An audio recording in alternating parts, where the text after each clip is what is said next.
नमस्कार मंडळी, तर कसे सगळे. आणि राजा शिवाजी या मूवीचा ट्रेलर परत एकदा कॉन्ट्रोवर्सीमध्ये फसला आहे. या कॉन्ट्रोवर्सीचं कारण आहे रितेश देशमुख. कारण की रितेश देशमुख यांनी छत्रपती शिवाजी महाराजांचा रोल प्ले केला आहे आणि काही लोकांचं म्हणणं आहे की रितेश देशमुख या कॅरेक्टरला जस्टिफाय नाही करत आहे. रितेश देशमुखचं यावरती परत उत्तर आहे की पहिलं तुम्ही मूवी बघा आणि नंतर यावरती चर्चा करा, बोला. तर 1 तारखेला म्हणजे 1 मेला हा मूवी आपल्या जवळच्या टॉकीजवरती रिलीज होत आहे सिनेमाघरांमध्ये.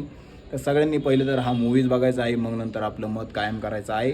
आणि नंतर सगळ्यात महत्त्वाचा विषय, यामध्ये अजय अतुलचं एकदम क्रेझीचं सॉन्ग आहे. भरपूर असे बॉलिवूडचे ॲक्टर्स आहे ज्यांनी त्यांची धमाकेदार एंट्री आणि धमाकेदार ॲक्शननी त्यांचा जो ओरा होता तो एकदम 9999+ केला आहे. आणि काहींचा कमबॅक पण आहे. यात अभिषेक बच्चन यांचं नाव आहे आणि भरपूर असे मराठी कॅरेक्टर्स आहे ज्यांनी त्यांचं पूर्ण आयुष्याचे कष्ट त्या पिक्चरामध्ये ओतले आहे. तर भरपूर मजा येणार आहे हा पिक्चर बघायला.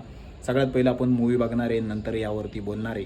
तर रितेश देशमुख हा आपला मराठी ॲक्टर आहे, मराठी मूवी आहे आणि सगळ्यात महत्त्वाचं हा मूवी शिवाजी महाराजांवरती आधारित आहे. हे कोणीही विसरायचं नाही आणि कोणीही काही वाईट कमेंट वगैरे करायचं नाही, जेणेकरून ह्या पिक्चराची तर काय महाराजांच्या केलेल्या कार्यावरती अजिबात डाग लागता कामा नये किंवा काहीतरी कॉन्ट्रोवर्सी वगैरेमध्ये फसू नका.